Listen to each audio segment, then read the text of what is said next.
ঈদে মিলাদুন্নবী যারা বেদাত বলবে তারা নাকি কাফের হয়ে যাবে, তাদের বউ নাকি অটোতালাক হয়ে যাবে। মিলাদুন্নবী নিয়ে বিস্তারিত আলোচনা করলে উপকৃত হতাম। আমরা অন্য প্রশ্নের উত্তরে বিস্তারিত বলেছি, এখানে বিস্তারিত বলার দরকার নাই। মূলত যারা এই টাইপের কথা বলেন ওনাদের মূল দাবিটা থাকে এরকম যে নবীর যদি কেউ দুশ্মন হয়, নবীর দুশ্মনী করে, নবী সাল্লাল্লাহু আলাইহি সাল্লামের প্রতি যদি কেউ গুস্তাখি করে, বেয়াদবি করে, অবর্ণাকার কিছু করে, তাহলে তো ঈমান চলে যাবে, ঈমান গেলে তো বউ তালাক হয়ে যাবে। এখন কথা হলো যে মিলাদুন নবী না করলে কি নবীর অবমাননা করা হয় বা নবীকে অসম্মান করা হয়, নবীর সাথে বেয়াদবি করা হয়, নাকি নবী আলাইহিস সালামের আনুগত্যকে অক্ষরে অক্ষরে মানতে গিয়ে করা হয় না? তো নবী করিম সাল্লাল্লাহু আলাইহি সাল্লামকে আনুগত্য করতে গিয়ে যদি সে এটা থেকে বেঁচে থাকে, কারণ আয়েশা রাদিয়াল্লাহু তাআলা আনহা বলেছেন, মান আহাদাসা ফি আমরিনা মা লাইসা মিনহু ফাহুয়া রাদ, যে ব্যক্তি আমাদের দ্বীনের বিষয়ে কোনো কিছু নতুন সৃষ্টি করলো যেটা দ্বীনের অংশ না, সেটা বাতিল, সেটা বাদ দিয়ে রাখতে হবে। তো সেজন্য যদি কেউ জন্মদিবস পালনের কালচারকে যদি কেউ অ্যাভয়েড করে, যে নবীজি নিজেও করেন নাই, সাহাবীরাও করেন নাই, খোলাফা রাশেদাও করেন নাই, সেটা আমি কেন করতে যাব, এই জায়গা থেকে কেউ যদি বিরত থাকে, সে বরং সাচ্চা মুসলমান হওয়ার দলিল হবে। বাকি নবীর দুশ্মনী করলে তার জন্য এই কথা ঠিকই আছে, কিন্তু কেউ মিলাদ না পড়া মানে সে নবীর দুশ্মন, এটা তো বড় মুশকিল কথা। এখন ব্যাপারটা কেমন হয়ে গেল, একটা উদাহরণ দিই ছোট করে। ধরেন আমি আপনাকে বললাম যে আপনি যদি ভালো মানুষ হয়ে থাকেন তাহলে আমাকে একটা চা খাওয়ান। একটা উদাহরণ জাস্ট বোঝার জন্য। আপনি চাটা খাওয়ালেন না, না ভাই আমি আপনার চা খাওয়ান, তাহলে আপনি তো খারাপ মানুষ। আমি একটা ক্রাইটেরিয়া সেট করলাম ভালো মন্দের, করে ওইটা দিয়ে আমি ভালো খারাপ সার্টিফিকেট দেওয়া শুরু করে দিলাম। কেমন হলো বিষয়টা? এখন আমি মিলাদুন্নবী উদযাপন করি, বলি, করি, এটাকে ভালো মনে করি।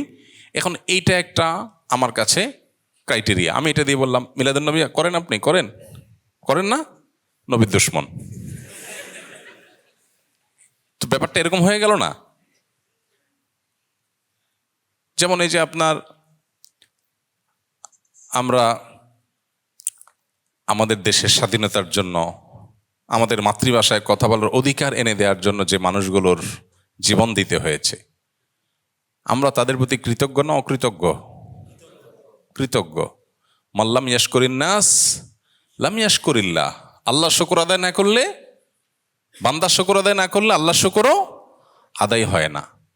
তো যাদের মাধ্যমে আমরা দেশ পেয়েছি, মায়ের ভাষায় কথা বলার অধিকার পেয়েছি, তাদের প্রতি জুলুম হয়েছে, আমরা অবশ্যই তাদের প্রতি কৃতজ্ঞতা আদায় করে আমরা তাদের জন্য মনের ভেতর থেকে দোয়া করি, আল্লাহ আপনি তাদেরকে মাগফিরাত দিয়ে জান্নাতের আলা মাকাম দান করেন। এখন আপনি বলতেছেন ভাই আমি আমাদের স্বাধীনতা যুদ্ধে শাহাদাত বরণকারী মানুষদের জন্য, ভাষা আন্দোলনের শাহাদাত বরণকারী মানুষদের জন্য একটা আলোচনা অনুষ্ঠান করব, এখানে 5 লাখ টাকা খরচ হবে, আপনি 10,000 টাকা দিবেন চাঁদা। খরচ কোত্থেকে আসবে? খরচের জন্য দিবেন। আপনি দিলেন না, আমি বললাম আপনি স্বাধীনতা বিরোধী, আপনি দেশ বিরোধী, কারণ আপনি আমার চাঁদা দেন নাই। কিসের জন্য?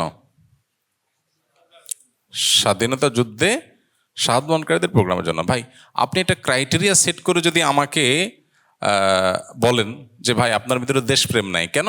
কারণ আপনি বেদিতে ফুল দিতে যান নাই। ভাই আপনি তো বেদিতে ফুল দিতে গেছেন, আমি তো দোয়া করছি, ফুল দিয়েছেন, যে এটা কি শহীদের কবরে গেছে? কিন্তু আমার দোয়াটা তো তার কাছে যাবে, তো কাজের কাজটা তো আমি করলাম। এখন আপনি আমার বলতেছেন ভাই দেশপ্রেম নাই, কেমন হলো জিনিসটা?